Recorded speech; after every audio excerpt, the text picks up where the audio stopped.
Raoul Wallenberg is a war hero who never wore a uniform and never fired a gun. But in Budapest, Hungary in 1944, he saved the lives of 100,000 innocent people condemned to death by the Nazi terror.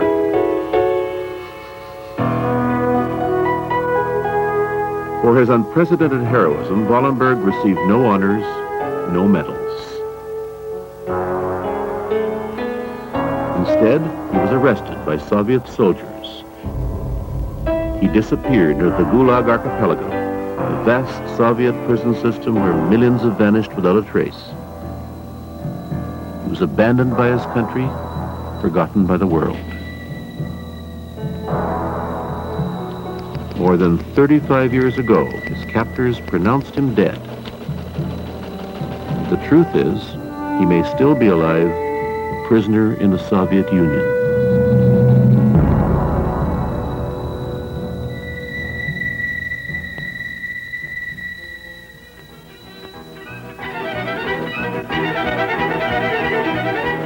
Budapest, 1944. In the rest of Europe, the war is raging, but Hungary's cosmopolitan capital is still untouched. In the nightclubs, the dance halls, the cafes, and on the streets, life goes on as usual. Some don't fare so well, but after all, this is wartime. One has to adjust, learn to get along. For the Jews of Budapest, time is running out. Adolf Eichmann, Hitler's Jewish expert, is eager to finish the job he started just a few years ago. Wipe out the Jews of Europe. He has perfected his killing machinery. He has every means at his disposal. In Budapest, his power is absolute. Raoul Wallenberg will try to stop him, but he has no weapons, no soldiers to command. Moreover, by birth and by upbringing, he's an unlikely candidate for such a task. And yet, without knowing it, Wallenberg has been preparing for this mission all of his life.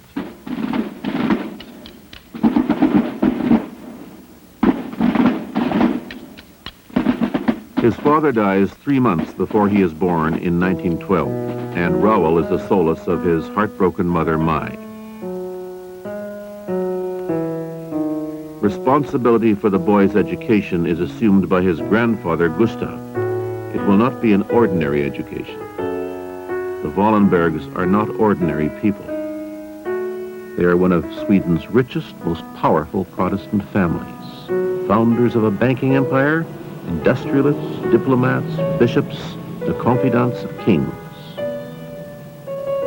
Raoul is not a direct heir to the Wallenberg Empire, but with his grandfather's grooming, perhaps he'll find his way into the inner circle. He studies in the best schools of Europe. He travels widely on the continent. He attends the University of Michigan, where he studies architecture. He graduates with top honors.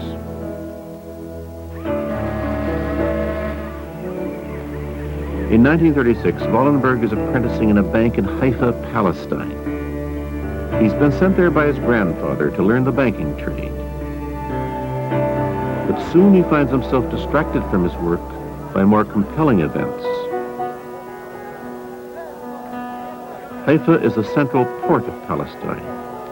Thousands of Jewish refugees from Europe are pouring into the country. Wallenberg watches them arrive day after day, starving, terrified, still in a state of shock. He hears their stories, the beatings, the looting, the atrocities. Nothing in his upbringing has prepared him for this. The specter of these frightened, desperate refugees leaves a deep and lasting impression.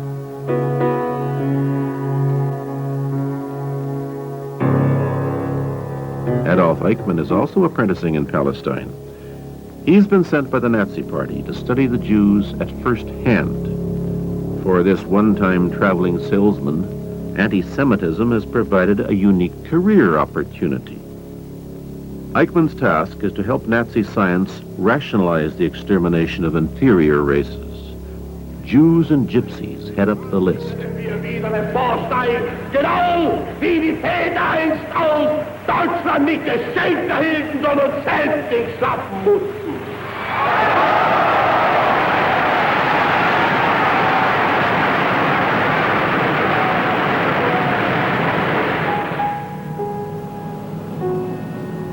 In 1937, Wallenberg returns home still haunted by the shattering events of Palestine.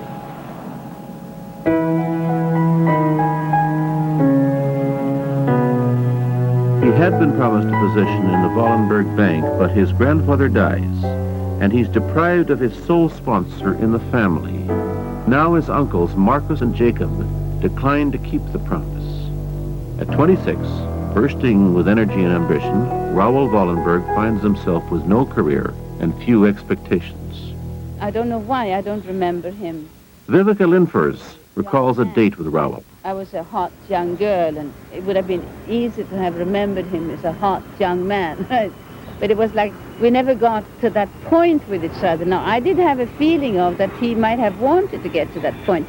He scared me in the sense that he was incredibly intense. And he, instead of sort of dealing with me as a young girl that he might be interested in, started to talk about his cause, right? And it did it extremely intensely, and talked about the Jews and what happened to them in Germany. And I remember my own reaction, which I'm certainly not proud of in any event, in any way. I remember that my own reaction was that that's not true. Well, he's giving me all those stories just in order to sort of impress me. But it is true. As the German armies sweep triumphant across Europe, everywhere the Jews are singled out for special treatment. It is still called by other names: resettlement, forced labor. The means are still crude, but in time the world will come to know this as the final solution.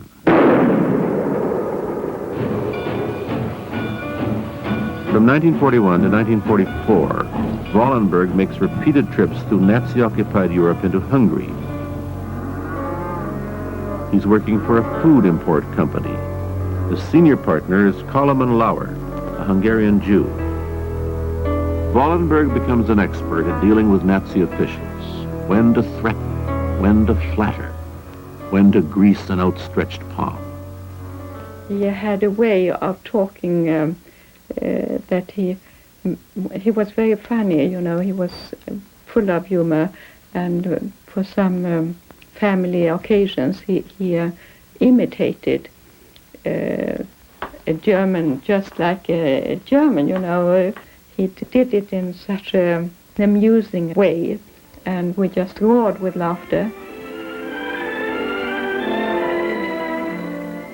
At that time they showed the film with Leslie Howard, Pimpernel Smith, which was like a modern version of the Scarlet Pimpernel.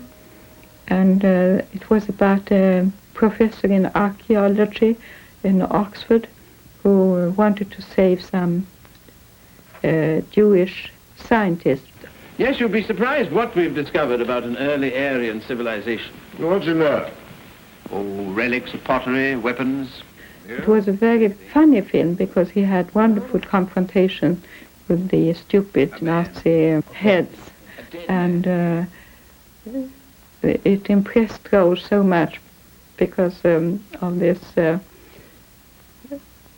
character Leslie Howard played, and how he could absolutely confound the Nazis. One problem: to be or not to be, as our great German poet said. German? But that's Shakespeare. What, you do not know? Oh, I know it's Shakespeare. I thought Shakespeare was English. No, Shakespeare is the German. Professor Schutzbacher has proved it once and for all. Oh dear, how very upsetting. Still, you must admit that the English translations are most remarkable. Good night. Good night, good night. Parting is such sweet sorrow. What is that? One of the most famous lines in German literature. But in reality, there are no Pimpernels, no rescue missions, no escape. Bullets and open-pit graves give way to gas and ovens.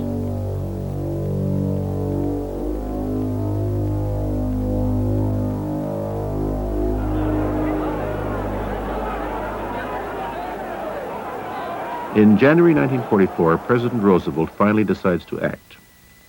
He establishes the War Refugee Board. Its purpose will be to save the surviving Jews of Europe.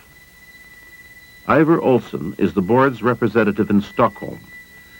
By coincidence, his office is in the same building as Wallenberg's. Inevitably, the two men meet. Olsen is looking for a man to go into Budapest on behalf of the War Refugee Board. June 9th. 1944, Olsen and Wallenberg dine together at the Grand Hotel in Stockholm. As the two men talk, Olsen realizes he's found his man. He asks Wallenberg to undertake the mission. Wallenberg accepts. July 6th, 1944, he leaves for Budapest. He was in a great hurry as he had read the reports in the Foreign Office that every day 10,000 people were transported to Auschwitz, and he felt that every day was important. He stayed the night with us, and we talked very late at night, and then in the morning he departed.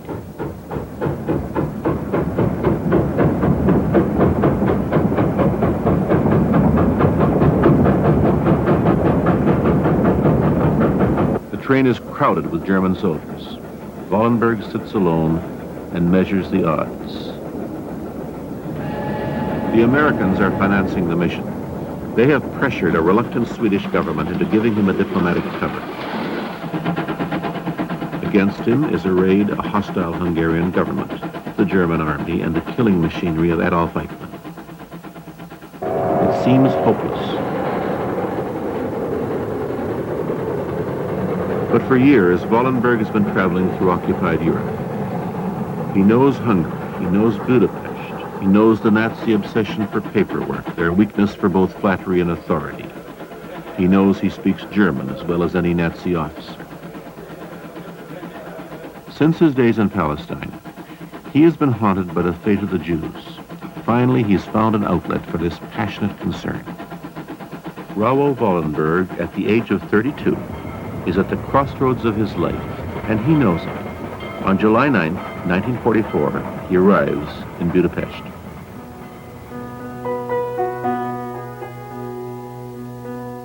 By the time Wallenberg arrives, it's almost too late. 600,000 Jews from the provinces have already been transported to Auschwitz. Only the Jews of Budapest are left. I remember very well when he arrived to Budapest that day in July, and he asked me for a briefing. And I told him that now all the Jewish people in the country have been deported already, 600,000 Jewish people. There are only 200,000 people left in Budapest, so we have to concentrate our efforts to save them. But how? He hears a fascinating story. The Hungarian government has granted a handful of Jews exit visas to leave the country. But the Germans will not let them leave. In Hungarian eyes, these Jews have surrendered their Hungarian citizenship and now in effect have become foreign citizens protected by foreign jurisdiction. Wallenberg senses that a vital precedent has been set. A plan begins to form in his mind. He looked at these documents and he said, well, there must be a better way perhaps to do this. We could work on it. We could do it more elaborate.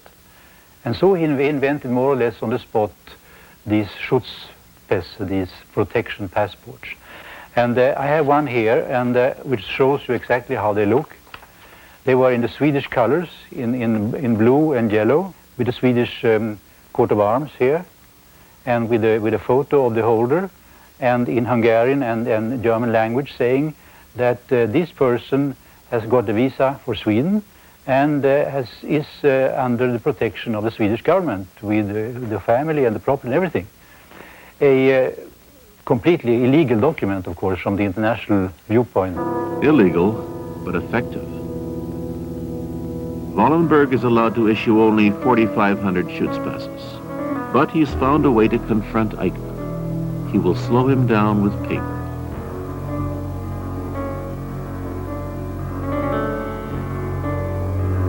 There is still no ghetto in Budapest.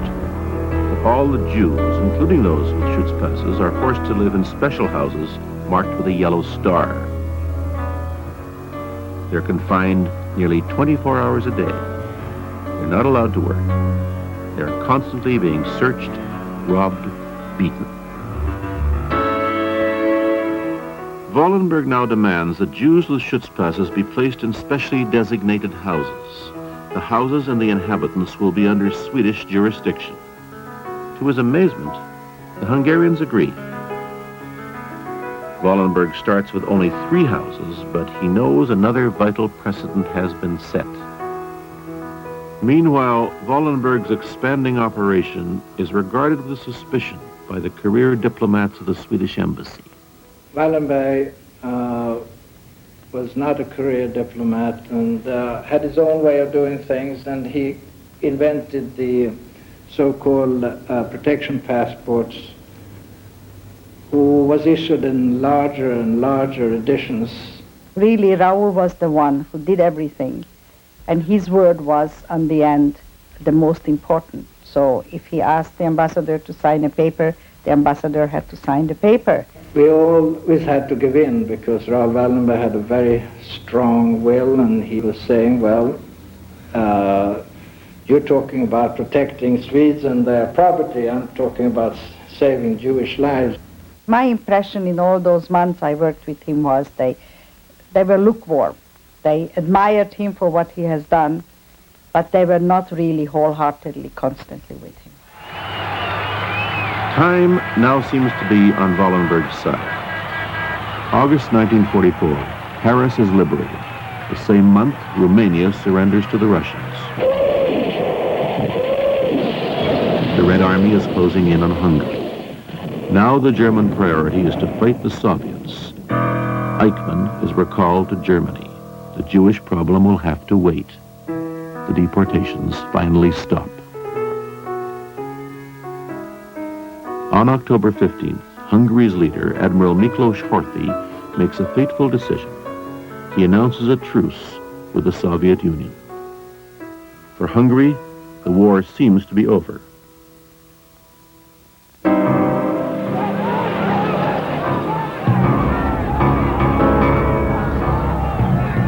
Suddenly, within half an hour, the Hungarian government is overthrown.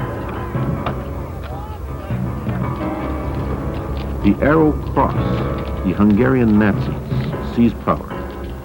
They are nothing more than a mob of thugs and murderers. Now they're armed by the Germans and let loose upon the streets of Budapest.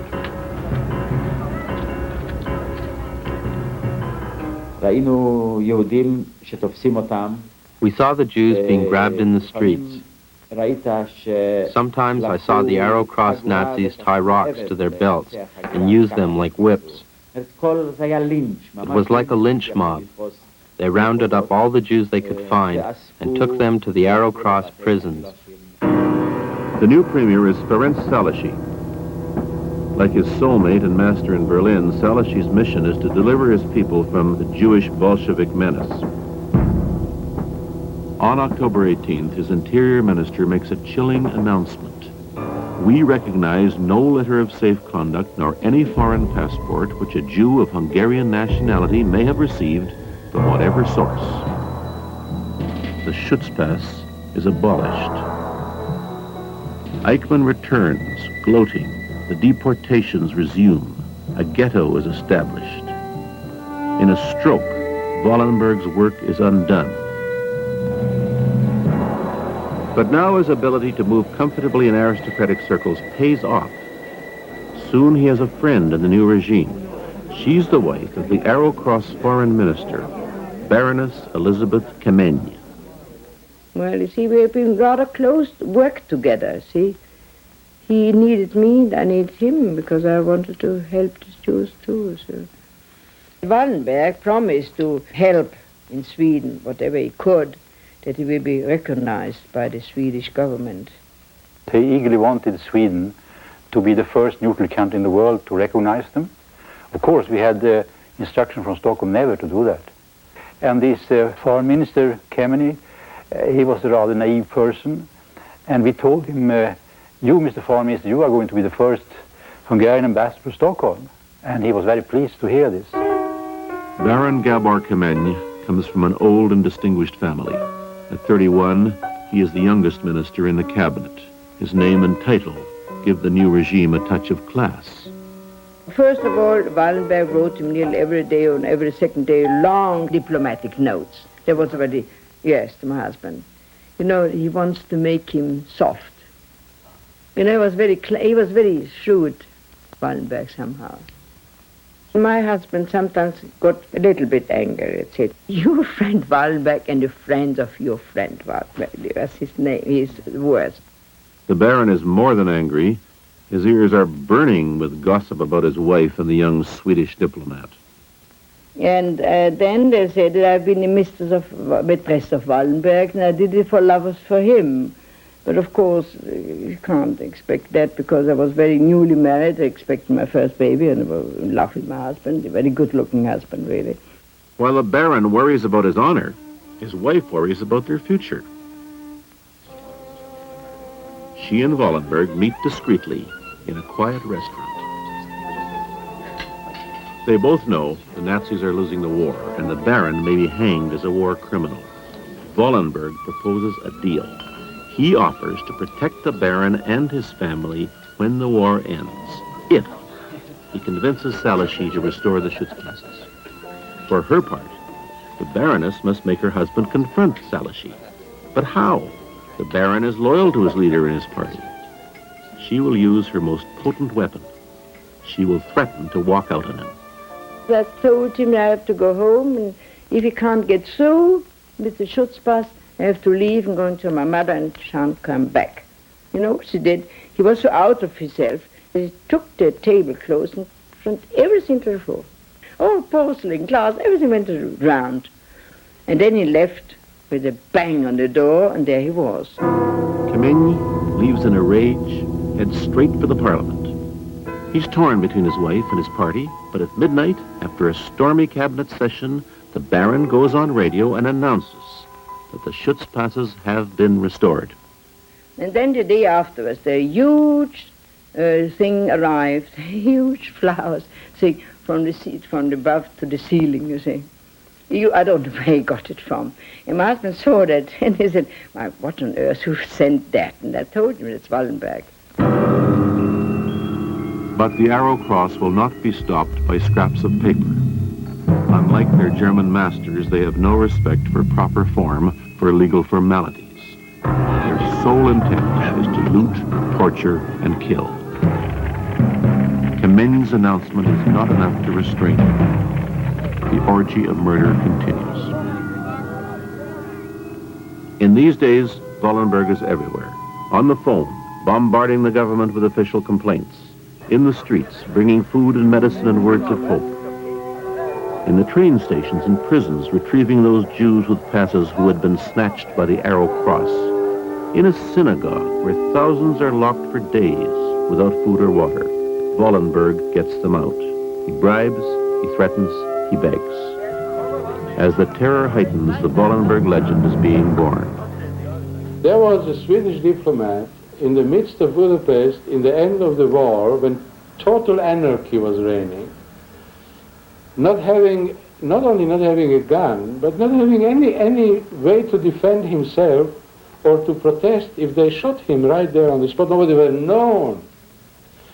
Standing up against a group of Hungarian hooligans armed to their teeth, murderous villains.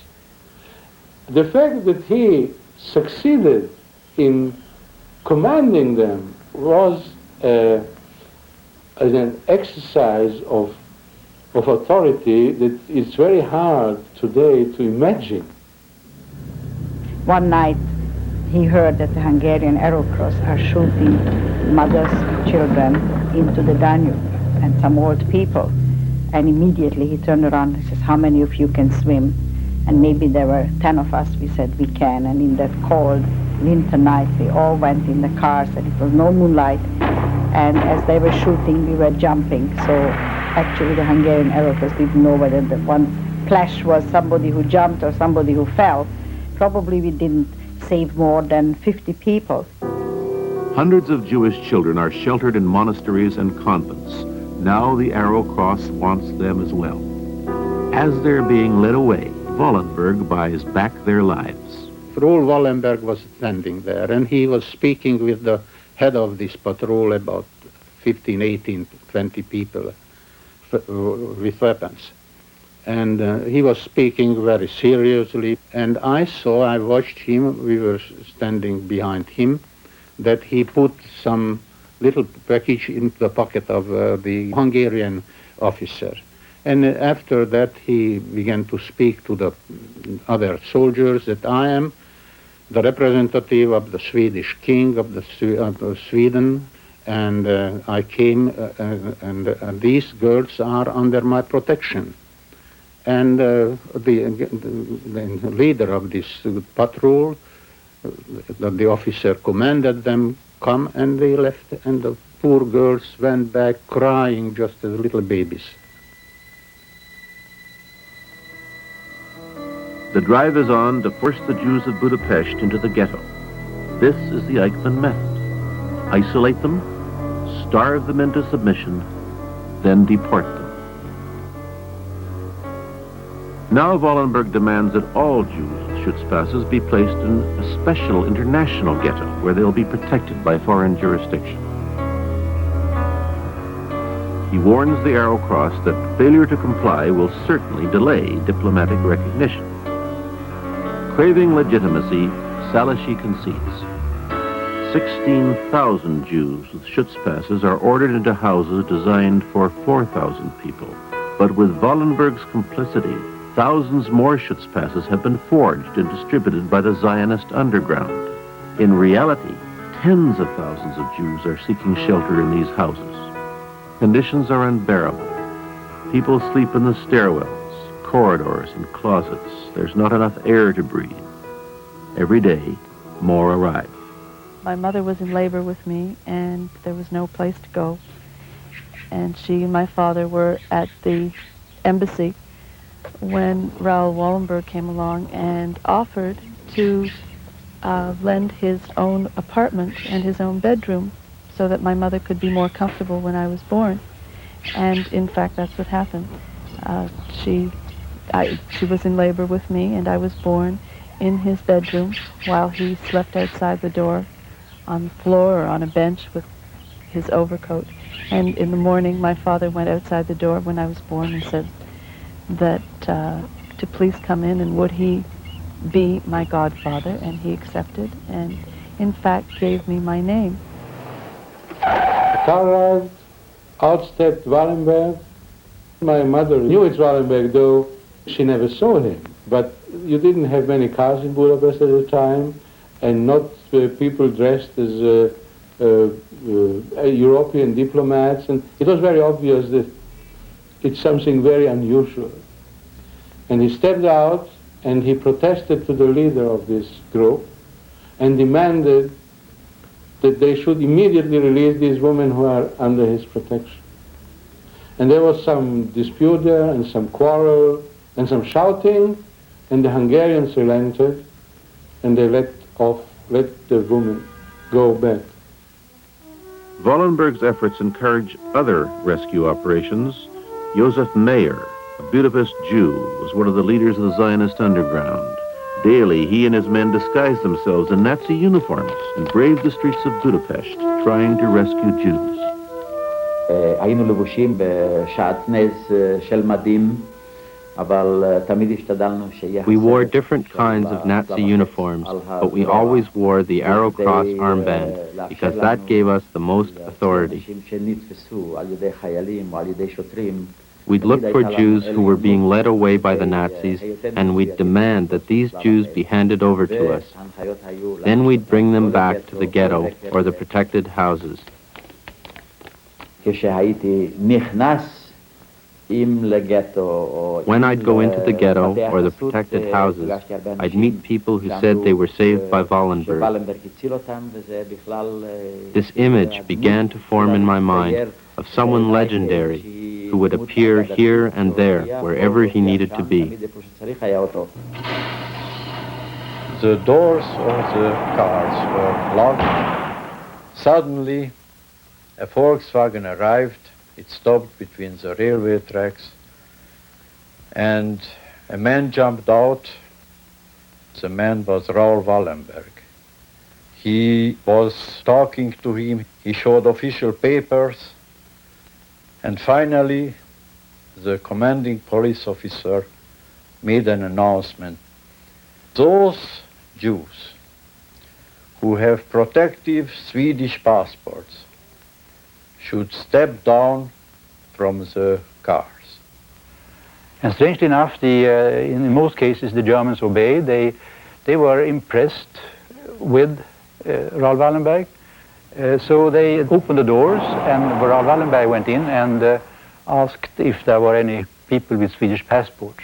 In the meantime, Wallenberg opened a folding table and took out some official books, registry books. He had a big book, a register with all the names of the whole of the passports. Perhaps many fake names, and the whole was a big bluff. I had a passport, but the passport was forged. Wallenberg looked at me and said, "I know this man well. I gave him the passport personally. Let's not waste our time. The line is long." The commanding police officer who was present and who checked in the registry books whether the passports were original agreed. They didn't check my passport. Many Jews are herded into abandoned brick factories in the outskirts of the city. Here, the fit are selected for labor, and the rest are deported to death camps.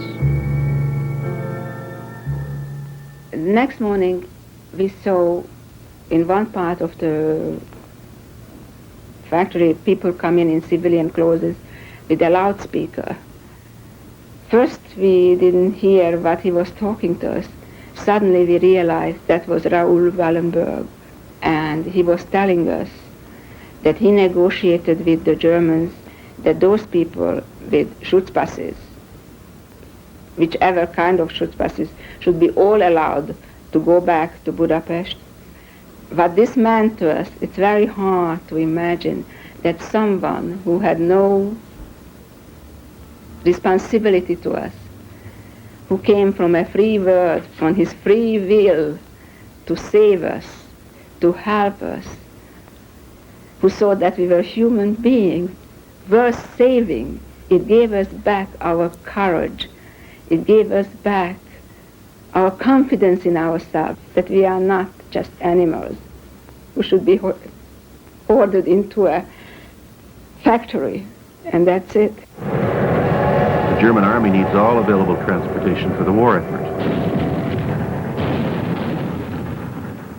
Eichmann finds another way to get the Jews to the death camps. He decides to march them on foot. These marches become known as the death marches.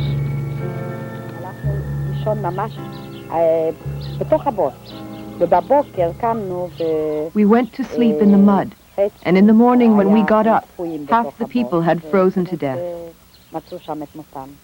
Anyone who dared leave the line was shot. Sometimes, when I felt I couldn't go on, I'd tell my mother, and she'd hold on to me. Other times, she wanted to leave the line, and I held on to her. It is 200 kilometers to the border. The march takes 7 days. Many of them died during this march, and we went there a couple of times together, Raoul Wallenberg and I, and there again he managed to save the people in the most fantastic way. Wallenberg quickly organized some tracks, and Anger was on one, I was on one, Wallenberg was another, and we tried to pick up all the people who had Swedish documents. Wallenberg was even more clever than that. He had a typewriter and a secretary on his truck that wrote out papers as they went along. And he also gave papers to many people with a false name and just said, you are Kaplan Laszlo, and he said yes, and he would take them up on the truck. Suddenly, I heard people shouting, Wallenberg, Wallenberg. I asked who he was, and they told me that he was a man from Sweden who had come to save us. I did not bother getting up, because I was weak. And also, I did not even have a Schutzpass. There was nothing I could ask for. He made his way directly to me, even though I was far from him. I don't know how he even saw me. He wrote my name at the top of a list, gathered another 100 names, and put us into a closed train car and sent us back to Budapest. It wasn't exactly a pleasure trip. We couldn't utter a sound.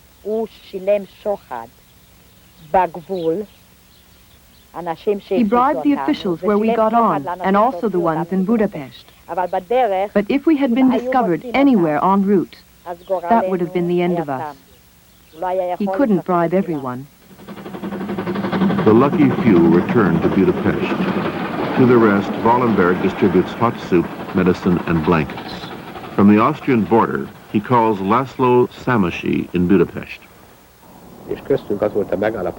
Wallenberg and I had an agreement.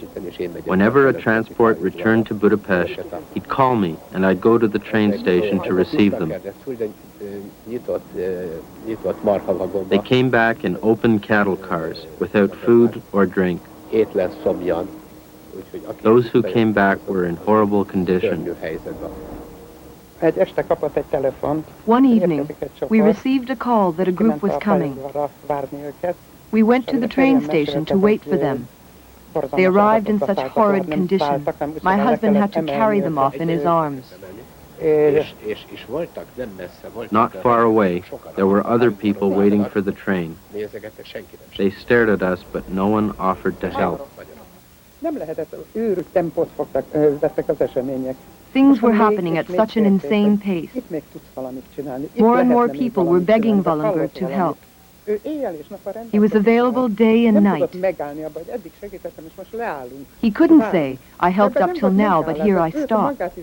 He couldn't stop. He was just swept away. He saw that he was able to achieve something, and his success propelled him to go on and on. There was no resting with this work, no stopping. He was in constant danger. The Hungarian Arrow Cross and the German Nazis, they were out to kill him. So therefore, Raoul really never slept in the same apartment for more than maybe 1, maybe 2 nights. Eating habits were also, the time he could sit down to eat the dinner, it might have been in the morning, or many times he didn't sleep at all. The Nazis, the German Nazis and also the Hungarian Nazis, they hated him. He was the Jewish hero, the hero of all the Jewish people, and he was the enemy of the Nazis. So Eichmann one day said that I'm going to kill that Jewish dog, Raoul Wallenberg. We reported that actually to Stockholm, and the German minister in Stockholm was called up to our foreign minister, and through Berlin, Eichmann actually had to apologize, which of course didn't make things better. By the end of November, the Russians are on the outskirts of Budapest, but still, the deportations do not stop. Wallenberg decides to make one last effort to get Eichmann to change his mind. He invites him to a small dinner party at Lars Berg's residence. It was a dramatic evening because through the windows we could see the Russian guns already at the horizon, getting closer and closer to Budapest. Wallenberg thought that was the right background. He started to tell Eichmann how Nazis couldn't have a future, and not only that, that the Russians were standing outside the window, that soon would be in Vienna, then in Berlin, and that would be the end of Hitler and all the Nazism and of Eichmann himself. And Eichmann said that might be true, but I have always been a Nazist. I have my power.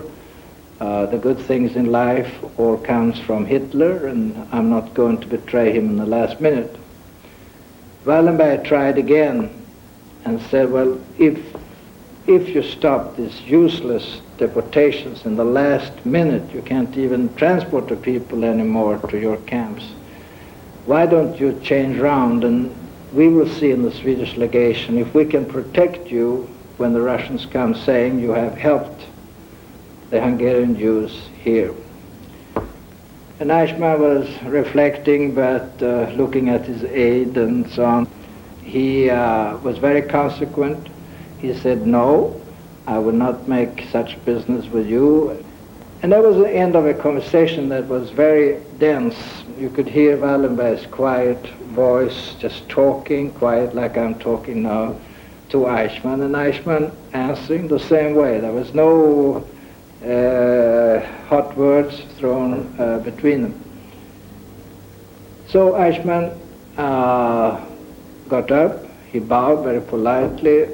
He said directly to Wallenberg, Mr. Wallenberg, you mustn't think that Swedish diplomatic passport always protects you. Even a diplomat can meet with an accident. And then he bowed again, and he left. We didn't think much about that, but a week or so later on, a huge German truck drove into the car. It was a big black Tatra car known everywhere in Budapest, and this car got completely crushed under the truck, except that Wallenberg was not in the car. Wallenberg, being him, he wouldn't let that go, so he rushed to the office of Eichmann and said, what are you doing? Are you trying to kill me? So Eichmann said, yes, and I'm sorry I failed, but I'll try again.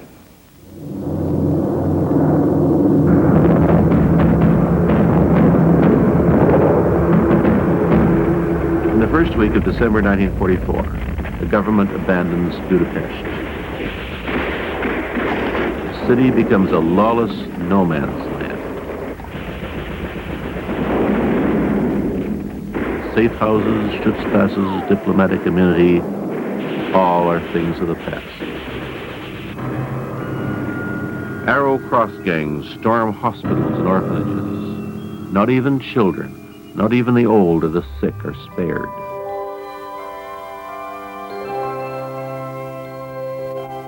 On Christmas Eve, Eichmann escapes through a gap in the Russian lines.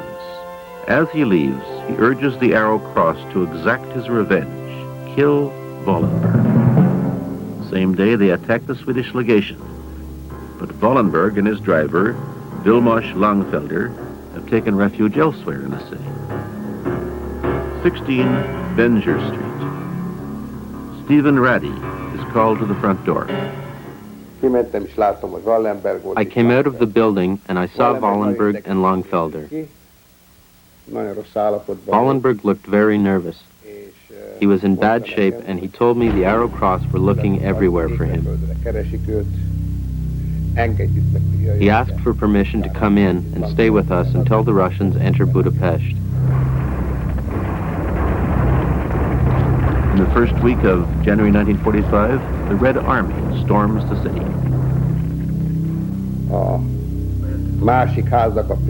The Russians came in through the basement. First one soldier peeked through, then a second and third, and suddenly there were about 20 Russian soldiers in the room. Then Wallenberg took out his wallet. Inside was some document, and he showed it to one of the soldiers. A few hours later, 2 high-ranking officers arrived. They introduced themselves in a friendly way, then Wallenberg and Langfelder left with them. Lars Berg was also eager to welcome the Russian liberators. They found the wine cellar of the minister, which was very well provided. They quickly emptied that, what had been gathered for years, and that didn't improve matters. They were singing and dancing and shooting all over, just for the pleasure. We had a lot of kings' portraits, Swedish kings, and they were just sitting on the floor shooting through the eyes of the Swedish kings. They violated our maids. They ransacked the whole legation from the top down. Everything that could be moved, furniture, anything, even the cover of the toilet chairs, everything was taken away, put on trucks, and probably later sent to Russia. The battle for Budapest is over. Wallenberg is safe. On January 17, 1945, he and Longfelder reappear with Russian escort.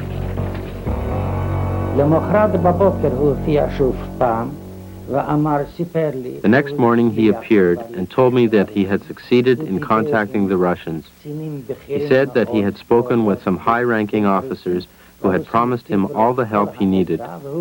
He told me he had come back to pick up a file of important documents. Wallenberg is eager to meet Marshal Rodzhan Malinovsky, the commander of the Red Army in Hungary. Wallenberg has an idea for the rehabilitation of Budapest. On January 17th, he and Longfelder leave for Debrecen. Their Russian escort won't let them out of their sight. Wallenberg jokes to a friend, "I don't know if I'm a guest or a prisoner."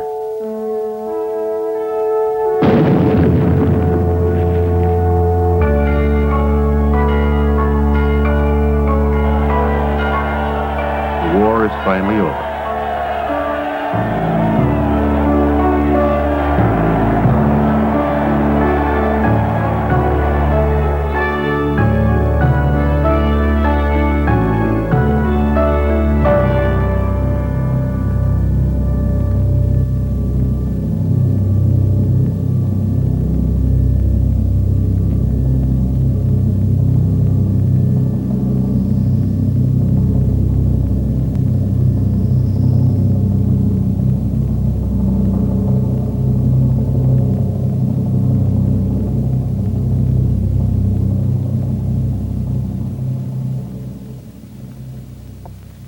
How many people did he really save, Raoul Wallenberg? How many people did Raoul Wallenberg save?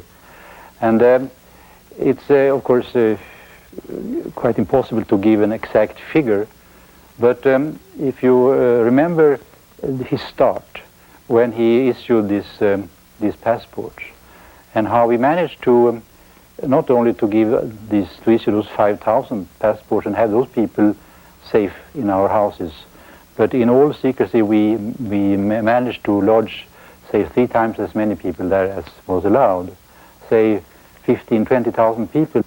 Now, if you then add to that those 20,000, these thousands of people he's managed to save at the railway stations or at the death march to Hedgeshalom and so on, you can increase that number a little bit. But what is considered to be his greatest contribution, after all, is when he, the day before the Soviets invaded Budapest, when he managed to save the ghetto in the city. Because the situation was this: the Nazis were desperate. They hadn't had time to deport these 70,000 people who are in the general ghetto in the city, because the city was surrounded by the Soviets.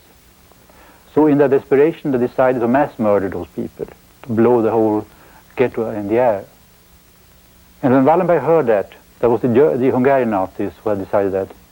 When Raoul Wallenberg heard that, he sent a message to the German commandant, the General Schmidhuber, and told him that if you don't stop this action, I'll see to it that you will be hanged after the war as war criminal. And the Germans stopped the action. So there you can say Raoul Wallenberg directly or indirectly saved another 70,000 people's lives. So you easily reach the number of hundreds, roughly 100,000 people. But where is Raoul Wallenberg? January 17th, 1945. Madame Alexandra Kollontai, Russian ambassador in Sweden, states unequivocally that Wallenberg and his driver Longfelder are safe in Russia under Soviet protection. She adds that Wallenberg had done some foolish things in Budapest, but will be home soon. 2 years pass, but Raoul Wallenberg does not come home. August 18, 1947. The Soviets officially change their story. Deputy Foreign Minister Andrei Vyshinsky states unequivocally that a thorough investigation has established that Raoul Wallenberg is not in the Soviet Union. But prisoners released from Russia claim to have had contact with Wallenberg in Soviet prisons. Swedish Foreign Minister Östen Undén prefers to accept the Soviet version. He says, "We can't declare war on the Soviet Union because of Raoul Wallenberg." Everybody seemed to believe that Raoul was dead and something had happened to him in Hungary. And the family was really treated more or less like cheating, you know, that trying to make people believe something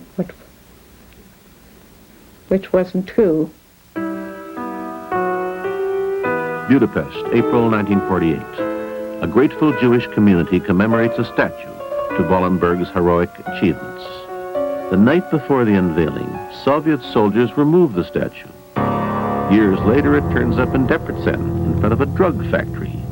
It no longer commemorates Wallenberg's fight against the Nazis, but man's fight against disease. March 1953. The dreaded Soviet dictator Joseph Stalin dies. German prisoners of war start returning home from Russia. In the Lefortovo prison, Moscow, Ernst Wallenstein communicated with Wallenberg by knocking on the walls. Von 1945 ab also habe ich von diesen beiden Zellen. From 1945 on, from these two cells, I had the opportunity to communicate with Wallenberg. Nun nach oftmaligen After many knocks back and forth, Wallenberg asked us what we thought of the idea that he should write to Stalin, and we thought it was a very good idea. But whether he got an answer, we never heard. Sehr vernünftig. Versuchte wiederholt direkt über die Gefängnispolizei. Wallenberg tried repeatedly, through the prison authorities, to get to his embassy or to have contact with the Red Cross. He begged to be able to communicate with them. He was denied that and was told that in Sweden nobody cared about him. Nobody is interested in getting any news from you, he was told many times.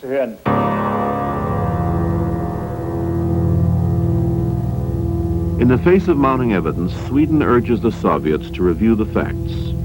For the third time in 12 years, the Soviets changed their story. February 6, 1957. The new Deputy Foreign Minister, Andrei Gromyko, states unequivocally that Wallenberg had been a prisoner in the Soviet Union, but unfortunately he died of a heart attack in the Lubyanka prison, Moscow, on July 17, 1947. One more victim of Stalinist excesses. The Soviets closed the case. But why did the Soviets arrest Wallenberg in the first place? They couldn't understand that a Swede would be there to save Jewish lives. Why should a Swede do that? And why should he have so much money at his disposal? And why is it true that he had given cooperation with the Germans by giving them also protection passports? From the Soviet viewpoint, it was very difficult to understand how a neutral country could have an embassy on the battlefield just for saving Jewish people. That must be some reason, something else behind this. And when they then discovered that Raoul Wallenberg was, of course, sending reports to Sweden, which was relayed then further to the United States and so on, that was another confirmation that he was a spy, perhaps spy for American interests. Not only was he working for American intelligence, according to the Russians, he was also a Wallenberg. That was in 1945. Eric Sjökvist, a Swedish journalist, has been working on the Wallenberg case for the last 20 years. Raoul Wallenberg was born in a very famous family. You can compare them with the Rockefellers of the United States. Why didn't this rich, powerful family do anything to save Raoul Wallenberg? They could very easily have bought him out. But the Russians had little sympathy for the Wallenberg family. The Wallenbergs carried on a thriving business with the Nazis throughout the war. They were also working behind the scenes to help arrange a truce between the Western Allies and anti-Hitler elements in Germany. Stalin was fearful that Germany and the Western Allies would make a separate peace and turn against Russia. So in Russian eyes, the Wallenbergs in Stockholm were conspiring against Russian interests, just as Raoul was in Budapest. Maybe Raoul Wallenberg did something in Budapest, which we don't know, which in the view of the regime in Sweden and Moscow was wrong. When Marcus Wallenberg talked in front of the public in the international Raoul Wallenberg hearing, he told the story that Raoul Wallenberg suddenly came to Stockholm while he was working in Budapest, saving Jewish lives. What did Raoul Wallenberg do in Stockholm? He met Marcus Wallenberg. Nobody in the Swedish Foreign Office knew about this trip. There are no papers, no documents.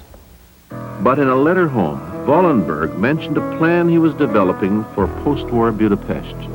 He writes, "I have a plan to set up an organization to compensate the Jews for their lost property after the Russian liberation."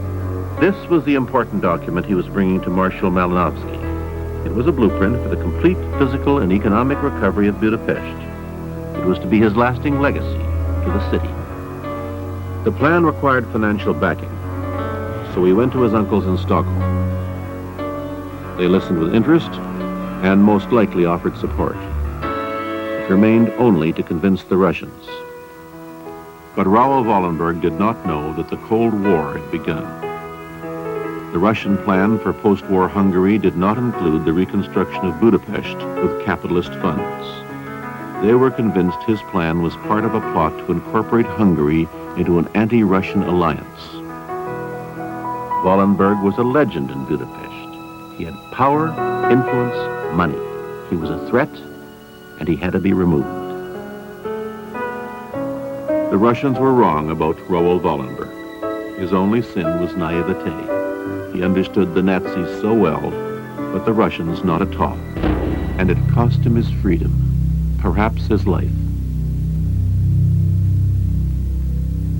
Eichmann is not so naive.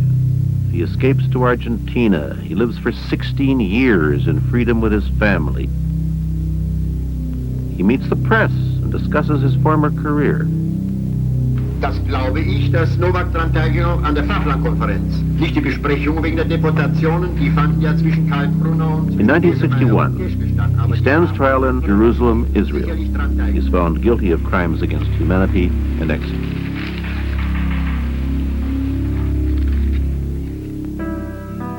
After 1957, the Wallenberg affair fades from view.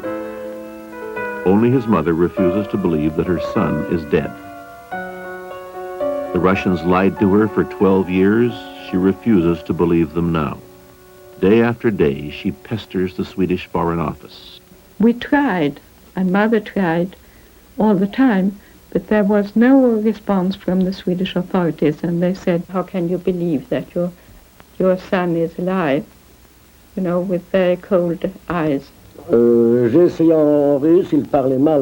privately, the Swedish Foreign Office has doubts of its own. Il était déjà peut-être 2 ans. Alors après, on a parlé en français. In 1958, a messenger from the gulag arrives in Stockholm after 27 years of imprisonment. Andrei Shimkevich tells the Swedish government that he shared a cell with Wallenberg in the Lubyanka prison in Moscow in December 1947, 6 months after Wallenberg was supposed to be dead. I was in prison with him for 2 days. I was very weak and needed extra food to revive myself.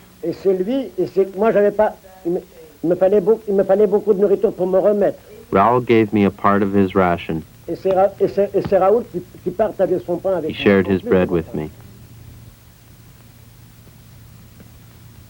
The family is never notified. The Foreign Office buries his story in their files.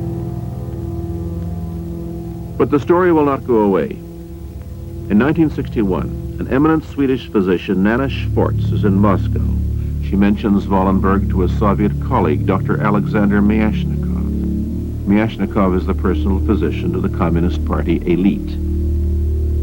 He tells Professor Schwartz that he himself had recently examined Wallenberg in a mental hospital. Schwartz is astounded. She returns immediately to Sweden to confer with Prime Minister Tage Erlander. Erlander writes Soviet Premier Nikita Khrushchev and requests permission to bring Wallenberg home. Khrushchev is enraged. He summons Myashnikov. Subsequently, Myashnikov denies ever hearing about Raoul Wallenberg.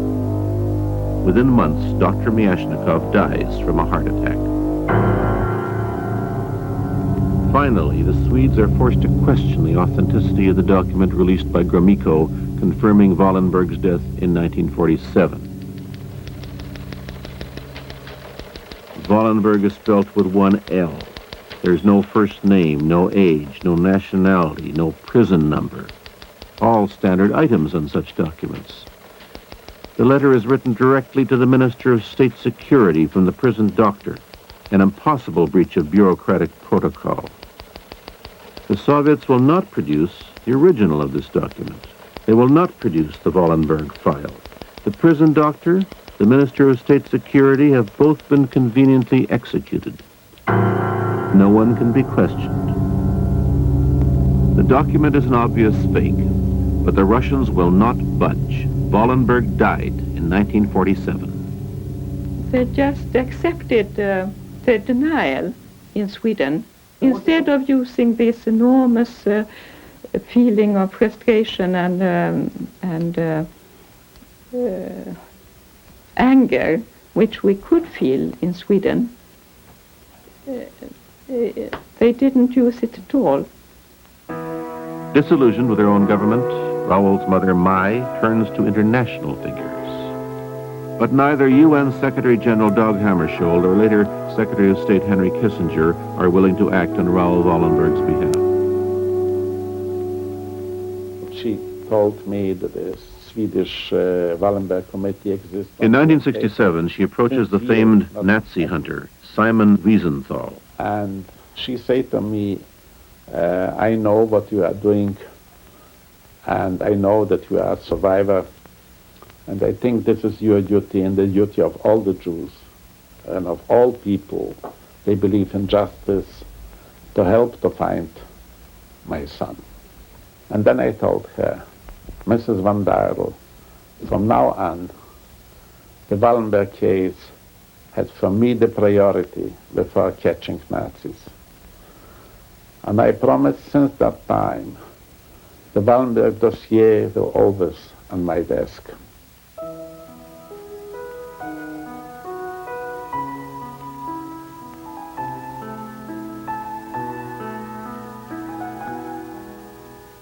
After 34 years of relentless searching for her lost son, Mai von Dardel dies. Her husband, Raoul's stepfather, dies 2 days later. To set free our brother Raoul Wallenberg, who... Their children, Raoul's sister and brother, Nina and Guy, continue the search. A number of Jews disappeared in the Soviet prisons.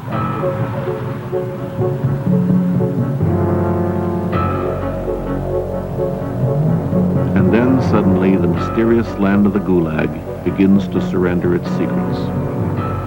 Bowing to American pressure, the Soviet government allows thousands of Jews to leave Russia. Many are former prisoners. They have long and accurate memories. The first time I heard of Raoul Wallenberg was in Verkhnyo-Uralsk prison in 1951. An old Jewish writer, David Vendrovsky, came to my cell and told me he had just come from the cell of a Swedish diplomat, a young, naive man. About that Swede, a nice man, but very naive. In Lubyanka, they accused him of spying. He said that he had saved the lives of Jews and that he was not a spy. He doesn't understand that for the Soviets, like the Gestapo, saving Jews is a greater crime than being a spy. In 1955, Kalinsky is transported to the Vladimir prison. From his cell, he can see the yard where prisoners are allowed to take walks and exercise. I saw Raoul Wallenberg all the time until October 1959, maybe 3 or 4 times every week.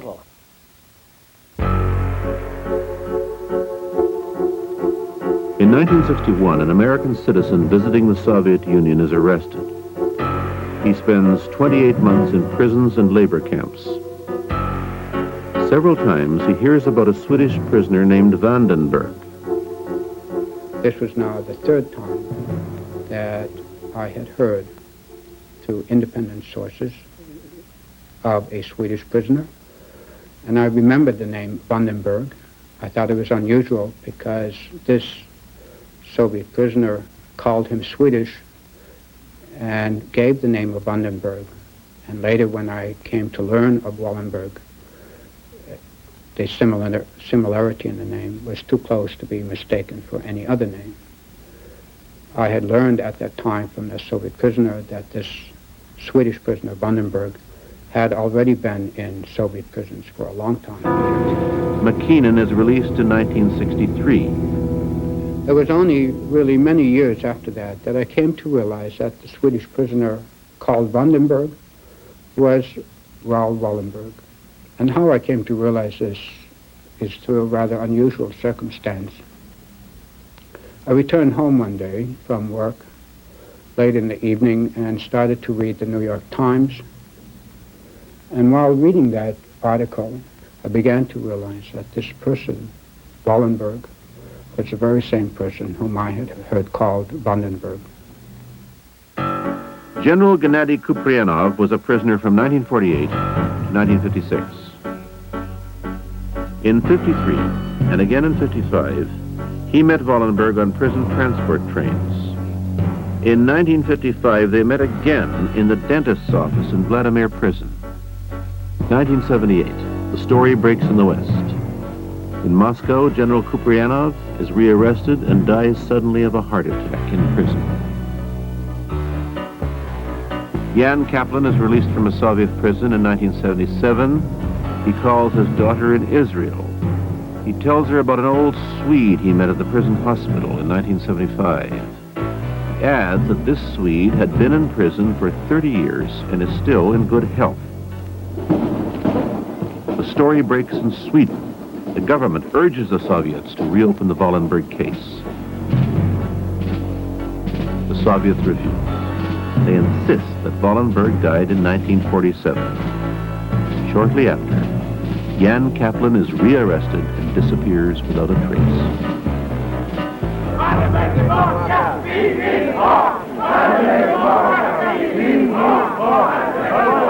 Public opinion is finally aroused.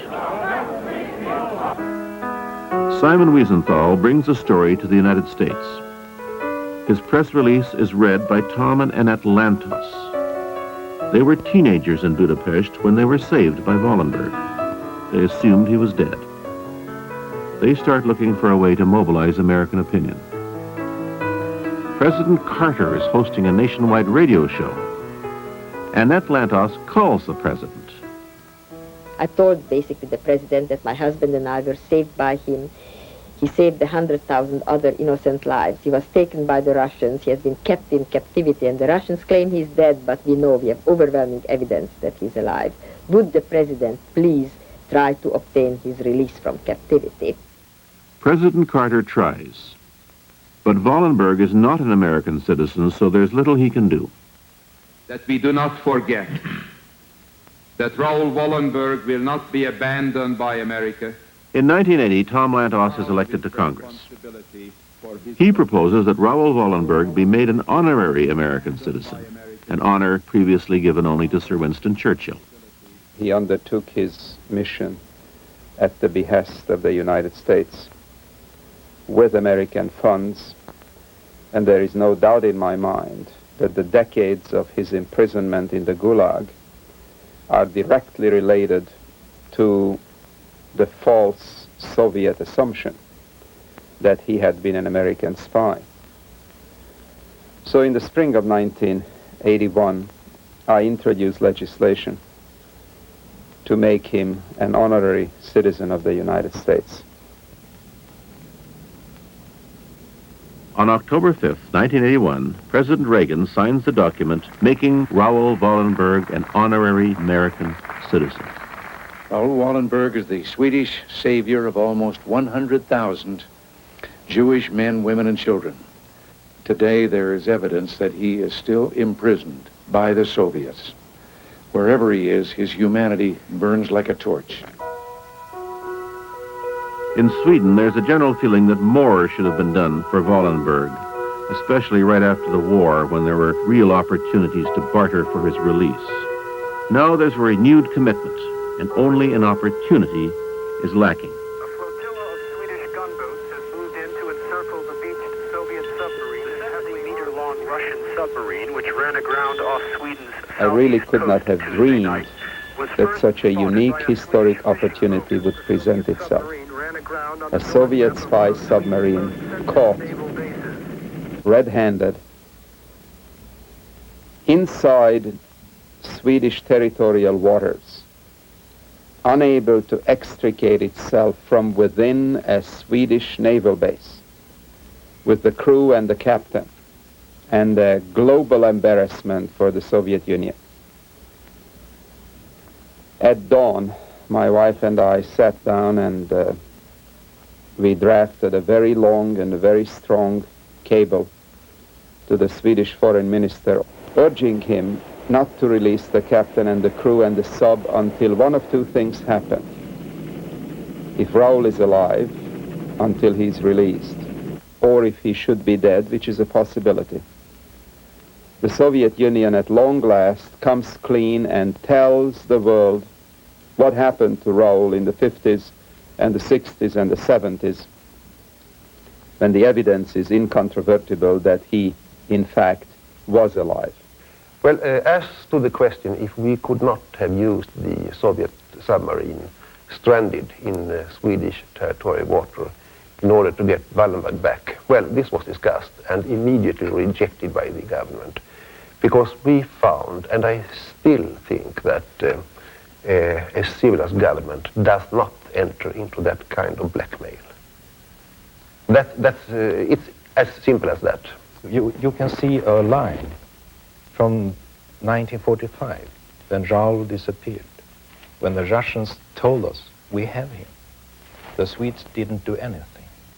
It's the same thing today. They don't do anything.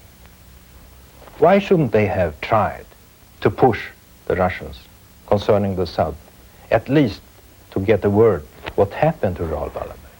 If he is dead, let us get the facts, why, when, how he died.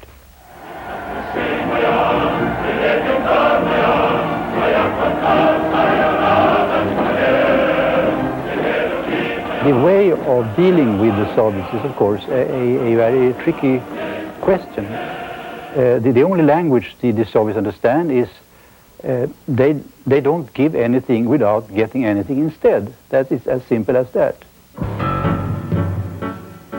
The last reliable evidence from Russia states that an old Swede was seen in 1978 in the Blagoveshchensk psychiatric hospital near the Chinese border. According to this evidence, he has been imprisoned for a long time, probably since the end of World War II. Many years have passed since then. What happened during those years, I don't know more than anybody else. But being his friends and knowing his very strong character, his way of getting out of any difficult situation, I believe there is a very fair chance that he is still alive. In Turm came a lang clip. You can live a long time in prison if you behave like Wallenberg. He never gave up any walks. He exercised every day. He rubbed himself with snow. He was a man of sport, and the way he behaved, he could live a long time. He was more like a professor, an intellectual. Sometimes he gave the impression to be a shy person. But he had an inner strength which was fantastic, and that helped him to grow with the task. And then, of course, he was a great idealist. Why should he have been there if he hadn't been that? He was my hero. He has remained my hero because he exemplifies, I suspect, the ultimate in human beings. He was his brothers and sisters' keeper. We believe that Raoul is alive until the Russians have been able to prove that he is dead.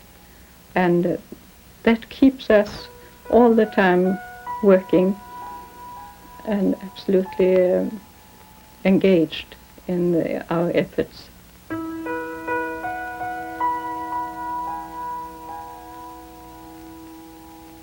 Nearly 40 years have passed since Raoul Wallenberg disappeared. We do not know whether he's alive or dead. We do know that he was alive long after 1947.